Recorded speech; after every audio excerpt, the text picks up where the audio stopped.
Like many joggers, this girl listens to music as she runs. The compact cassette player that she is holding enables her to hear music wherever she goes. A digital watch, such as this one, not only tells the time and the date, but also serves as an alarm clock and a calculator. Digital watches, cassette players, and many other useful electronic devices have been introduced in recent years. These new products were made possible by the development of a tiny technological marvel called an electronic chip. It seems almost unbelievable that a device so small can perform the complex functions necessary to produce sounds or solve mathematical problems. The secret lies in the chip's design. An enlarged photograph of a chip reveals a complex maze of electrical pathways. Electrical pulses traveling along such pathways enable chips to perform a variety of tasks at incredible speeds. Chips are the essential elements of computers. Chips inside the computer these students are using helped create the map of the United States that appears on the screen. A forerunner of the modern computer was this machine, known as the Mark I. Completed in 1944, it had miles of wiring and thousands of noisy moving parts. All the functions of the Mark I, and many more, can be performed today by a single chip.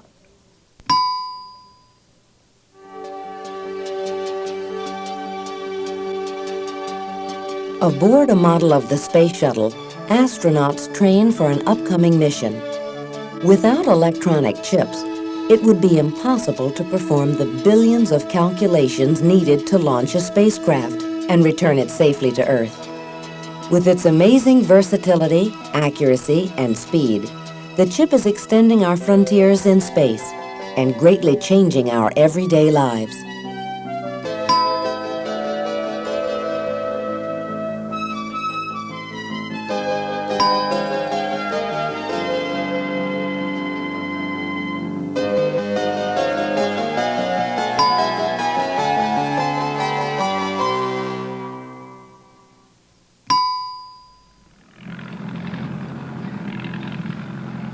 People have long devised tools to make work easier. These machines move heavy loads of rock in minutes, a job that would take laborers many hours. Telescopes extend the range of human sight, enabling us to study stars and planets invisible to the naked eye. This worker in China uses an abacus to solve mathematical problems. By manipulating the beads, he is able to calculate more rapidly than he could with pencil and paper. More versatile than an abacus, pocket calculators also can perform calculations of greater complexity. These students are using battery-operated calculators to solve math problems. A tiny chip inside each calculator does the work. Unlike the compact calculators of today, the earliest ones filled entire rooms. This 30-ton machine, known as ENIAC, was completed in 1946. It relied on nearly 19,000 vacuum tubes, similar to the three shown here. All electronic equipment works by using electrical pulses to perform certain tasks. Until the 1960s, vacuum tubes controlled and directed these pulses in most electronic devices. For example, vacuum tubes in radios, like this 1920s model, amplified or strengthened electrical pulses to produce sounds. Vacuum tubes in televisions controlled pulses to produce both sounds and pictures. In early computers, vacuum tubes directed electrical pulses in ways that enabled mathematical calculations to be performed. But the thousands of tubes needed to do the job made computers very large. Bulky and fragile, vacuum tubes consumed much electricity, and they constantly overheated and burned out. During the 1940s, this team of scientists developed a substitute for the vacuum tube. They experimented with materials called semiconductors. Semiconductors transmit electricity better than insulators such as glass do, but less well than conductors such as copper. By adding certain substances to a semiconductor, these researchers discovered that they could control the flow of electrical pulses through the material.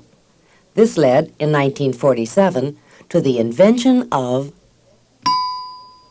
the transistor, which set the stage for the later development of the electronic chip.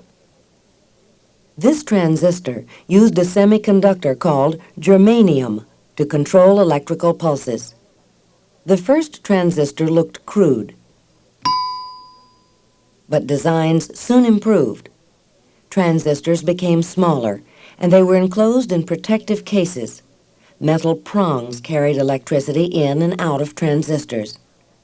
In contrast to vacuum tubes, transistors were compact, durable, and used little power.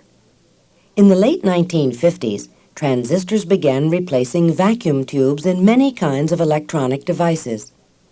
Such equipment contained circuit boards, similar to the one shown here. A circuit board was made up of transistors and other components, or parts, and connecting wires. Electrical pulses flowing through the components in a circuit or complete path enabled the equipment to perform its function. Scientists searched for ways to improve the design of circuit boards. In 1959, engineers assembled several components directly on a slice of semiconductor material. This invention was called an integrated circuit because the components and connecting pathways were built into the semiconductor. The first integrated circuit was primitive in appearance, but engineers soon developed integrated circuits that were smaller, more efficient, and more reliable. During the 1960s, integrated circuits became increasingly sophisticated. Paper-thin and smaller than postage stamps, integrated circuits became commonly known as electronic chips. By 1978, intricate chips such as this one contained more than 100,000 components. The more components a chip contains, the more functions it can perform. As circuitry became more compact and more versatile, so did most electronic equipment. The room-sized computers of the 1950s gave way to the personal computers of the 1980s. Electronic devices also became cheaper as chips were increasingly mass-produced.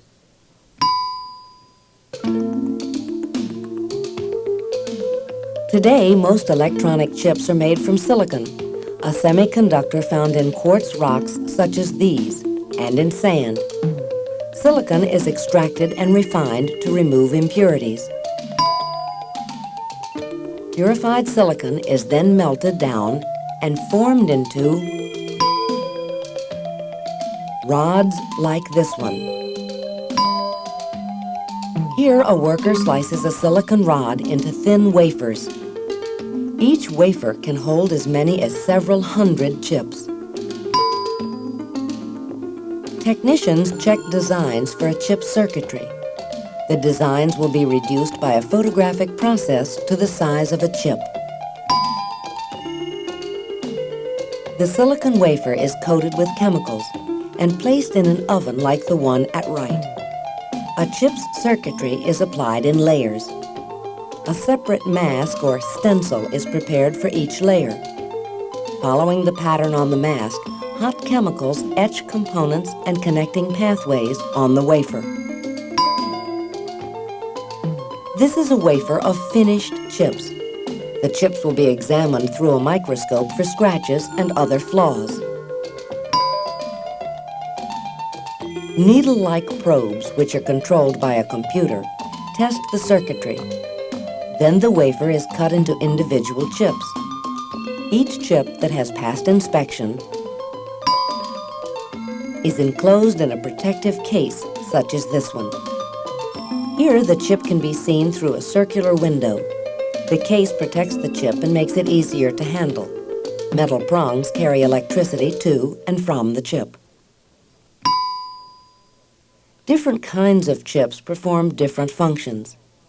This chip, called a memory chip, is designed to store vast amounts of information. Another kind of chip, called a microprocessor, is more complex. Such chips not only contain memory, but also can perform calculations and make logical decisions. Microprocessors can control the entire operation of devices such as calculators or microwave ovens. Inside this computer, chips are contained in rows of small black boxes.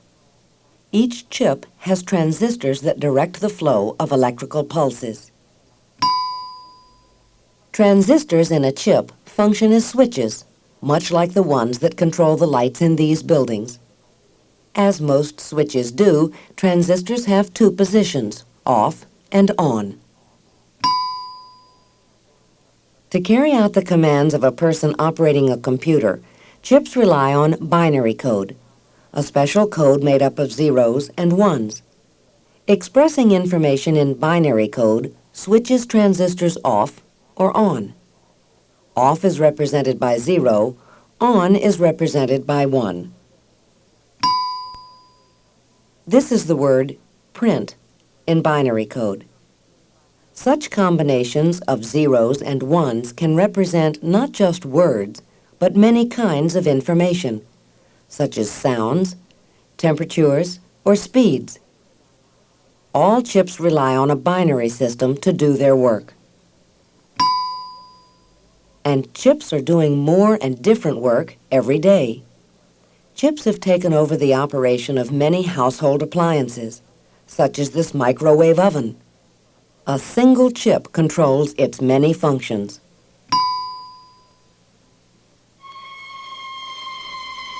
More and more people depend on chips in their jobs.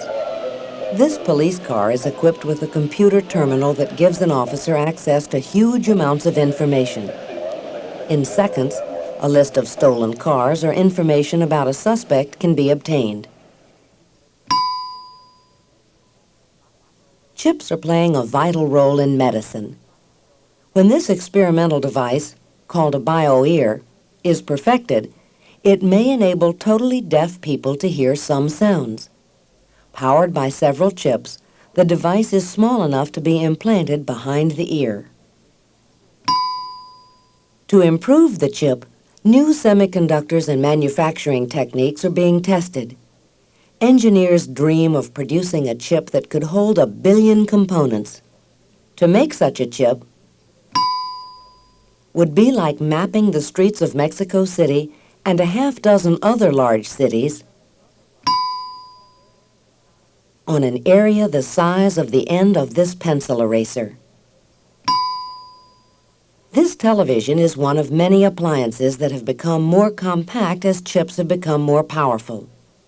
Only 4 inches thick, it can be hung on a wall like a picture.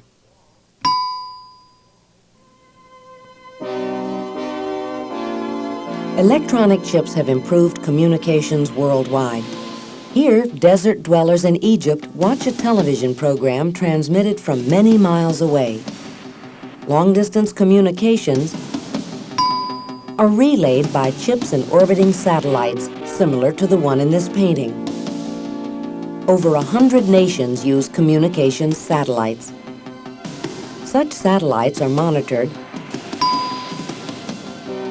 by computers at operation centers like this one in Washington, D.C. The electronic chip is one of the most important inventions of the 20th century. It has increased our knowledge of our solar system. It has speeded the flow of information around the globe. And it has brought new conveniences to our day-to-day existence.